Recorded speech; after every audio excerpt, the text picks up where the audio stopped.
La confianza del ciudadano, del elector, en los organismos electorales está en función de si la democracia es real, si respira la democracia, si siente que es funcional, si le solucionan los problemas. Y, por ejemplo, si no hay tanta corrupción también, y si la clase política está más cerca del ciudadano. A más desigualdad, ¿no? Más inseguridad. Imaginemos un personaje como el Chapo Guzmán, ¿no? No era exactamente un pobre extremo. ¿Qué es lo que lo mueve a la delincuencia? Como algunos jóvenes en Ecuador. No es que estén en una situación paupérrima, porque finalmente en América Latina los pobres se organizan. Lo mueve a la delincuencia el deseo de tener lo que otros no tienen. Hay mucha informalidad en varios países. Acá mismo la informalidad es enorme. Y a propósito de lo que lamentablemente acaba de pasar en Trujillo, por ejemplo, la corrupción al respecto a las normas, ¿no? Eso es algo generalizado también. La corrupción, tristemente, es un mal latinoamericano, ¿no? Es sistémico.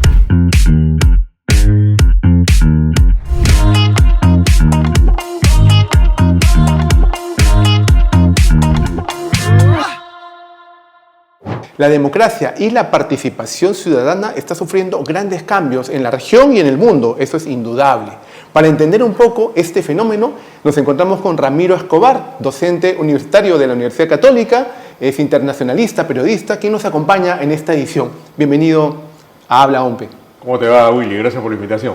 Muy bien, me parece importante conversar de estos temas que a la ciudadanía les interesa, porque estamos en escenarios electorales, tanto en Perú como en el mundo, en la región también, pero hay una creciente desconfianza ante la democracia, ante los organismos electorales, ante las elecciones. El Barómetro de las Américas, el Latino Barómetro 2023, la desconfianza oscila entre el 20 y el 40% en cuanto a elecciones. ¿Cómo analizas eso en la región? Mira, la confianza del ciudadano, del elector, en los organismos electorales está en función de si la democracia es real, si respira la democracia, si siente que es funcional, si le solucionan los problemas. Es decir, no parece casual que la mayor confianza en los organismos electorales esté, por ejemplo, en Uruguay, que es una democracia bastante efectiva, una democracia que hace que funcione un Estado que da servicios a los ciudadanos, que funcionó, por ejemplo, bastante bien en la pandemia, ¿no? Claro. Es una democracia, además, donde la inseguridad ciudadana no es tan alta, es el país más seguro de América Latina, más allá de lo que se cree en El Salvador, ¿no? Entonces, creo que la confianza en estos organismos está directamente vinculada a si la democracia que se respira es real y, por ejemplo, si no hay tanta corrupción también y si la clase política está más cerca del ciudadano.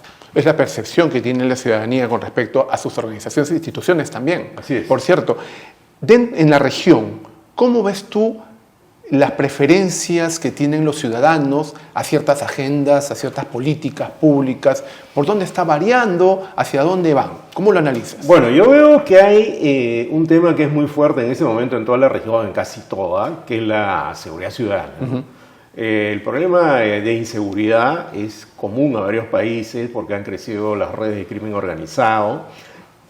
Hay que ver lo que pasa en Ecuador, lo que pasa acá mismo en el Perú. Incluso en Uruguay, que es un país bastante tranquilo, el más seguro de América Latina, también hay problemas de ese tipo. Lo mismo en Costa Rica, que era un país bastante seguro. Claro. Entonces, ese es uno de los grandes temas que está ahí flotando. Pero, curiosamente, creo que la mayoría de personas está como muy enfocada en ese tema y se está olvidando de otros temas que yo creo que son importantes, como la economía, como el medio ambiente, que es un tema muy, muy importante en América Latina, o como la equidad social, ¿no? Entonces, yo diría que el debate ciudadano necesita abrirse a otros temas, incluso encontrar vínculos, por ejemplo, entre medio ambiente e inseguridad, porque, por ejemplo, en países como el Perú, si no hay un control efectivo de la seguridad, aumentan los delitos ambientales.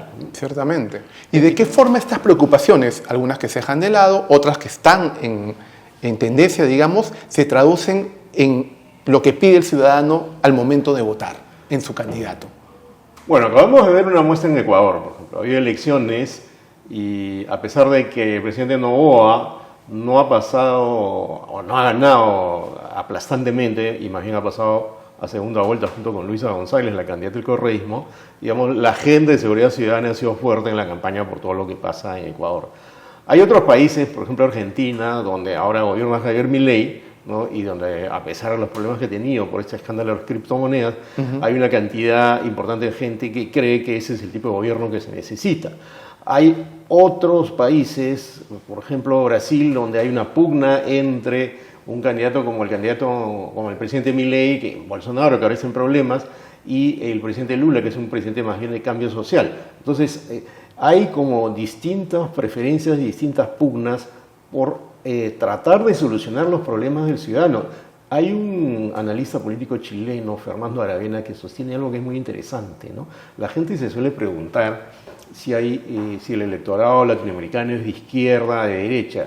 Él dice que el electorado latinoamericano, para empezar, es muy desleal, ¿no? En una elección vota por uno y en otra por otro, ¿no? A veces en una primera vuelta por uno y en una segunda vuelta por otro, pero busca opciones de acuerdo a los problemas concretos que tenga. Eso es en la región. En la región, ¿no? Entonces, ¿cuál es un problema concreto en ese momento en la región? Inseguridad. ¿Cuál es otro? Inequidad. Hay una enorme desigualdad social, ¿no? Que creo que afecta a muchas personas. También hay problemas económicos severos en algunos países.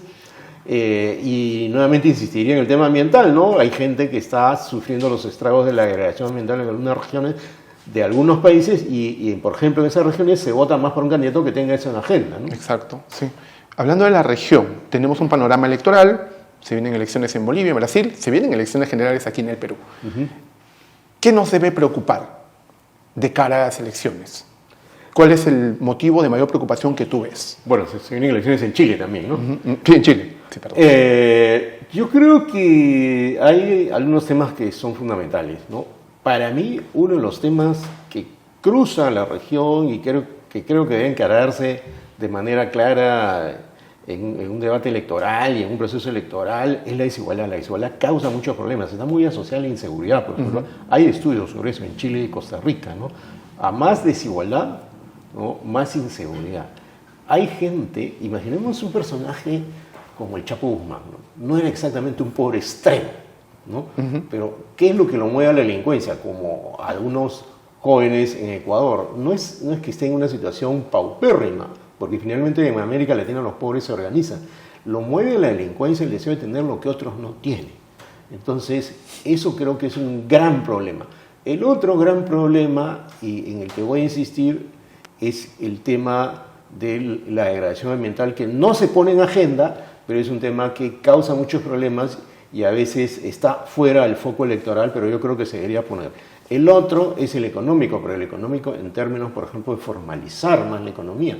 Hay mucha informalidad en varios países. Acá mismo la informalidad es enorme. Y a propósito de lo que lamentablemente acaba de pasar en Trujillo, por ejemplo, la corrupción al respecto a las normas, ¿no? Eso es algo generalizado también. La corrupción, tristemente, es un mal latinoamericano, ¿no? Es sistémico y nuevamente, ¿qué países se salvan de eso? Los países de la democracia más efectiva, Uruguay y Costa Rica, ¿no? Pero incluso ahí hay problemas de ese tipo, ¿no? Por eso de repente el objetivo es fortalecer la democracia para poder luchar contra estos males, ¿no? Claro, que no se vuelvan sistémicos y que se encaren desde el sistema democrático a partir de una elección que arroja resultados que generan confianza en la población. Exacto, fortalecer la confianza en las instituciones.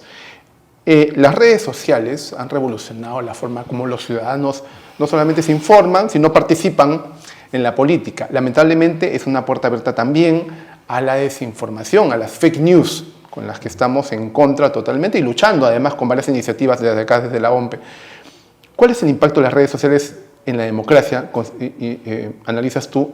¿Y qué medidas podríamos tomar para combatir este tipo de... Bueno, lo primero que tendremos que tener en cuenta es que la vida virtual ya es parte de la vida real, ¿no? Tenemos el teléfono acá en la mesa. Tal cual. Y empezando por ahí. Ya no está en una mesa aparte, ¿no? Lo cargamos con nosotros y estamos viéndolo prácticamente todo el día, o casi todo el día, en vigilia por lo menos, y a veces gente hasta en sueños, ¿no? Sí, tal cual.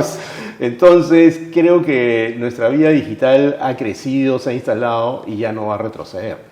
En ese contexto, el debate político se vuelve muy sórdido a veces, violento, y además se vuelve un debate fake, ¿no? Yo diría que hay gente que ya ni siquiera vive en la fake news, sino en la fake life, ¿no? Se cree un montón de cosas que no son ciertas, y eso lo hemos visto en varios países, en la campaña norteamericana, en la campaña brasileña, acá mismo. Hay un fenómeno psicológico que se llama disonancia cognitiva, que hace que tú te creas lo que quieres creer para que no se te mueva el piso lo que siempre has creído. En una campaña electoral eso es muy fuerte, ¿no? Cierto. ¿Por qué? Porque se empiezan a propalar versiones que no tienen ningún sustento, ¿no? Y mucha gente se las cree y eso vuelve tóxica la campaña. Yo no sé si eso se va a normar más claramente de lo que ya está normado, porque normado está, ¿no? Pero, por ejemplo, acá en el Perú y en otros países hay compromisos públicos de los partidos para no caer en eso. El problema es cómo controlas a la ciudadanía. Si a la ciudadanía además se le debe controlar. Si se le debe controlar, ¿de qué manera? O más bien lo que hay que hacer, creo yo, que es mejor, es una suerte de educación digital ciudadana, electoral, ¿no? Para que esto no pase. Y a los propios miembros de los partidos pedirles que no alienten a sus seguidores a que, por ejemplo, formen bandas de trolls que tengan el deliberado propósito de desinformar. Lamentablemente eso ocurre, es muy difícil de controlar, pero me parece que los organismos electorales de todos los países deberían hacer un esfuerzo para, por lo menos, neutralizar un poco eso. Claro, es una labor que estamos en realidad con la cual comprometidos. La fake news y toda esta disonancia cognitiva que has nombrado muy bien y todo este proceso que se hace en las redes sociales han afectado al final la desconfianza de las instituciones, ¿verdad? Sí, por supuesto, ¿no? Por supuesto, ¿no? La cantidad de bulos que hay antes de una elección, la última elección en Brasil donde ganó el presidente Lula fue una cosa impresionante, las cosas que se decían, ¿no? Acá mismo, en Ecuador, en Chile, ¿no? En Argentina, ¿no? Todo eso, ¿no? Va generando una especie de efervescencia, un enjambre, diría el filósofo alemán de origen coreano Byung-Chul Han. Él habla de un enjambre, ¿no? Un enjambre que se va moviendo de un lado para otro, Cierto. ¿no? Y que desata la obsesión del like, ¿no? Que tú veas el signo rojo en distintas redes sociales o el corazoncito y te sientas fortalecido porque alguien está de acuerdo contigo sin ni siquiera averiguar si eso es cierto. Claro. Entonces sí, por supuesto, esa especie de nube tóxica o enjambre afecta mucho el debate ciudadano y lo nubla, lo complica, ¿no? Entonces yo creo que hay que redoblar esfuerzos en una campaña electoral para que eso no sea tan fuerte, pero lamentablemente estamos en un momento de la historia humana, ¿no? Donde eso es parte del aire que respiramos cada día.